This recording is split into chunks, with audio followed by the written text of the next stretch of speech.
7월 18일 월요일, 행복을 도둑맞는 습관. 스웨덴에서 행복한 삶에 대해 연구하는 헬릭 에드베리는 요즘 사람들은 스스로 불행의 씨앗을 뿌려놓고 항상 남 탓으로 돌린다고 주장합니다. 다음은 에드베리가 말하는 행복을 도둑맞는 7가지의 습관과 대처법입니다. 첫 번째, 험담을 하는 사람. 나쁜 뉴스만을 전하는 매체는 멀리하라. 두 번째, 일이 많아 힘들 때는 초조해하지 말고 할 수 있는 일을 시작하라. 세 번째, 불쾌한 감정을 바로 표현하지 말고 마음에 담아두었다가 적당한 이유와 함께 버리는 연습을 하라. 네 번째, 남과 비교하지 말고 내가 이룬 것들을 되돌아보며 자신감을 찾으라. 다섯 번째, 열정이라는 핑계로 자신을 들볶지 말고 충분히 쉴 수 있는 여유를 삶에 넣으라. 여섯 번째, 똑같은 패턴의 삶에 안주하지 말고 작은 시도라도 하며 꾸준히 새로움을 경험하라. 일곱 번째, 별것도 아닌 일을 크게 부풀려 걱정하지 말고 걱정의 늪에서 빠져나올 수 있는 명언이나 문구를 적어 놓으라. 행복은 외부의 요인에서 찾아오는 것이 아니라 내가 만들어가는 것입니다. 작은 바람에도 흔들리는 촛불 같은 행복을 쫓지 말고 태풍에도 끄떡없는 하나님이 주시는 평안과 행복을 구하십시오. 오늘의 말씀, 찬송하리로다 하나님 곧 우리 주 예수 그리스도의 아버지께서 그리스도 안에서 하늘에 속한 모든 신령한 복을 우리에게 주시되. 에베소서 1장 3절. 오늘의 찬송 410장 내 맘에 한 노래 있어.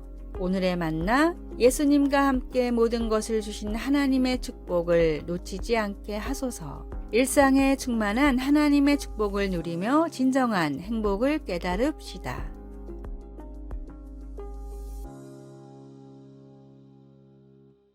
7월 19일 화요일, 가장 위대한 교향곡.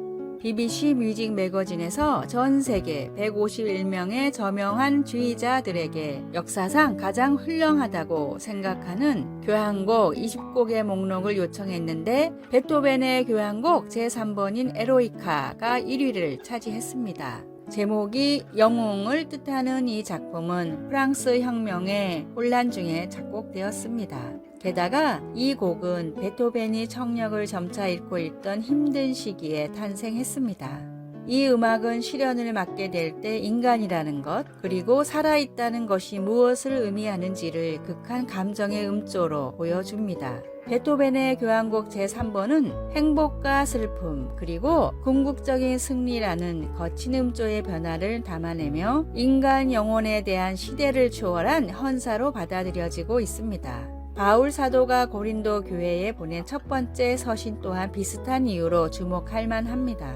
뽀는 아니지만 영감으로 쓰인 글을 통해 축복 속에서 일어서고 영원히 부서지는 갈등으로 슬픔에 빠지고 은사를 받은 이들이 하나가 되어 서로를 위해 하나님의 영광을 위해 함께 일하면서 다시 일어섭니다.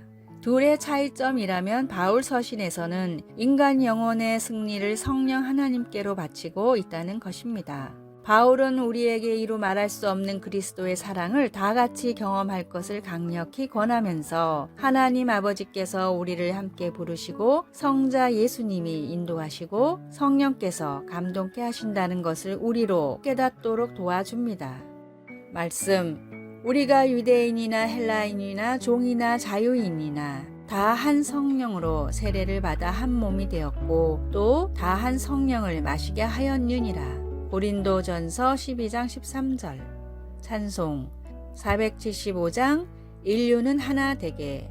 기도, 성자 예수님을 바라보고 성령님을 의지하며 하나님께서 나같이 소음을 만드는 자와 함께 무엇을 하실 수 있는지를 점점 알아가면서 제가 다른 사람들과 무엇을 함께 할 수 있는지를 보게 해 주소서. 아멘.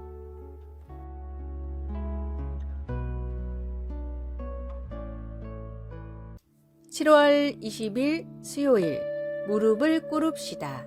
상인과 함께 오래 사막을 다닌 낙타들은 아침마다 떠날 채비를 하는 주인 앞에 나와서 무릎을 꿇고 짐을 실어주기를 기다리는 습성이 있습니다.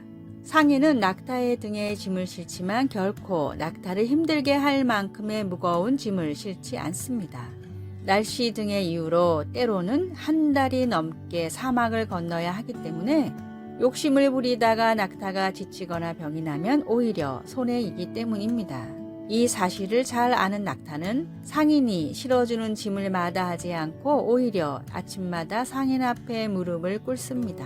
그리고 낙타의 수고를 아는 상인은 해가 지면 낙타의 짐을 내려주고 풍족한 음식과 좋은 잠자리를 마련해 줍니다.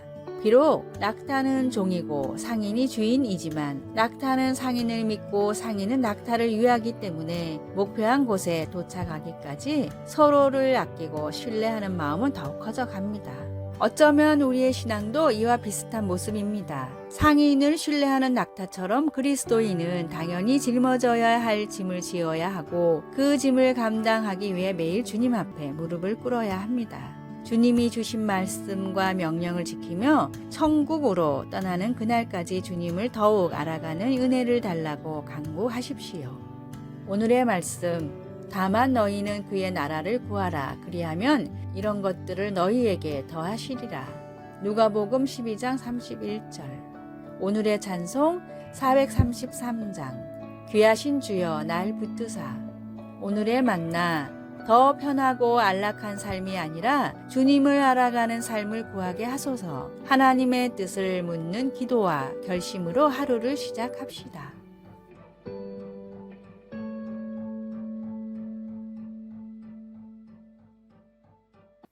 (7월 21일) 목요일, 우리를 안고 가시는 하나님. 2019년 바하마 역사상 최악의 자연재해였던 극심한 비바람과 홍수를 동반한 허리케인 도리안이 바하마의 여러 섬들을 덮쳤습니다. 브렌트는 뇌성마비를 앓고 있는 장성한 아들과 함께 집에 대피하고 있다가 그들도 집을 떠나 피해야 한다는 것을 알게 되었습니다. 브렌트는 앞을 볼 수 없었지만 그래도 아들의 생명을 지켜야 했습니다. 그는 부드럽게 아들을 어깨 위에 태우고 안전한 곳으로 옮기기 위해 턱까지 차오른 깊은 물속으로 들어갔습니다. 엄청난 장애물을 맞닥뜨린 육신의 아버지도 아들을 돕기 위해 이처럼 애를 쓰는데 하물며 우리 하나님 아버지께서는 그분의 자녀들을 얼마나 많이 염려하시는지 생각해 보십시오. 구약에서 모세는 하나님의 백성들이 믿음이 흔들리는 위기에 처했을 때 하나님이 그들을 어떻게 옮기셨는지 떠올렸습니다. 그는 하나님께서 광야 가운데 먹을 것과 물을 주셨고 대적들과 싸우셨으며 구름 기둥과 불 기둥으로 인도하셨던 것을 이스라엘 백성들에게 상기시켜 주었습니다. 모세는 하나님이 그들을 위해 행하셨던 많은 일을 묵상하면서 이렇게 말했습니다. 여러분도 다 아는 일이지만 여러분의 하나님 여호와께서는 마치 아버지가 자식을 돌보듯이 광야에서 여러분을 보살펴 주셨습니다. 광야를 지나는 이스라엘 백성들의 여정은 쉽지 않았고 때때로 그들의 믿음은 약해졌습니다. 하지만 그 여정은 하나님의 보호 아래 일용할 양식을 공급받았다는 증거가 넘칩니다. 아버지가 아들을 다정하게 용감하게 그리고 확신 있게 안고 가는 모습이 바로 하나님께서 이스라엘을 돌보시는 것을 보여주는 완벽한 모습입니다.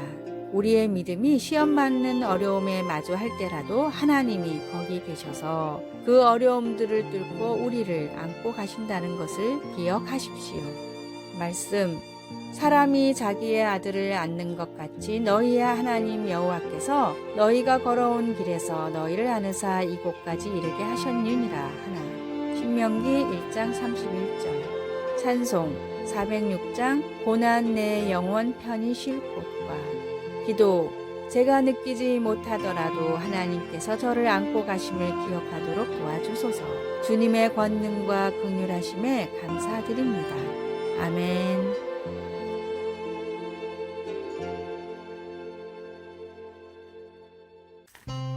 7월 22일 금요일, 저의 마음은 그 어떤 벌을 받은 것보다 무거웠습니다. 중학교 1학년 때 감자라는 별명을 가진 친구가 있었습니다. 생김새는 물론 만만한 성격이 감자 이미지와 비슷했고 무엇보다 그 친구의 부모님이 농사를 짓기 때문이었습니다. 감자는 자신의 별명을 싫어했습니다. 놀리지 말라고 부탁했으나 그럴수록 감자라고 부르는 입은 많아졌습니다. 하루는 감자와 함께 수업을 듣게 되었습니다. 평소 감자와 친하지 않았지만 저는 다른 아이들처럼 감자를 놀리고 도망가는 일을 반복했습니다. 순간 감자가 울음을 터뜨리더니 제 멱살을 잡았습니다. 저를 비롯한 아이들은 당황했고 이 일은 금세 담임 선생님 귀에 들어갔습니다. 감자를 놀려서 미안한 마음, 담임 선생님께서 모범생인 제게 실망할까봐 불안한 마음, 아이들 앞에서 멱살 잡혔다는 창피한 마음이 수업 내내 저를 감쌌습니다. 수업이 끝나고 담임 선생님은 우리를 불러 어떻게 된 일인지 상황을 물으셨습니다. 그때 저는 평생 후회할 말을 내뱉고 말았습니다. 저만 그런 것이 아니에요. 다들 감자라고 부르는데 괜히 얘가 최악의 변명이었습니다. 그런데 이어진 감자의 말이 놀라웠습니다. 모두 저를 감자라고 불러서 얘도 그랬을 거예요. 친구야, 갑자기 화내서 미안해. 도리어 자신의 행동을 사과하는 감자의 모습에 선생님은 우리를 화해시키고 일을 마무리 지었습니다. 그러나 저의 마음은 그 어떤 벌을 받은 것보다 무거웠습니다. 이후 저는 감자와 조금 친해져서 이름을 부르는 사이가 되었지만 마음속의 말은 전하지 못했습니다. 친구야, 미안해. 여호와께서는 높이 계셔도 낮은 자를 굽어 살피시며 멀리서도 교만한 자를 아심이니이다. 시편 138편 6절. 아래의 빨간색 글자 구독을 누르시어 더 많은 전도의 열매를 맺으시기를 기도합니다.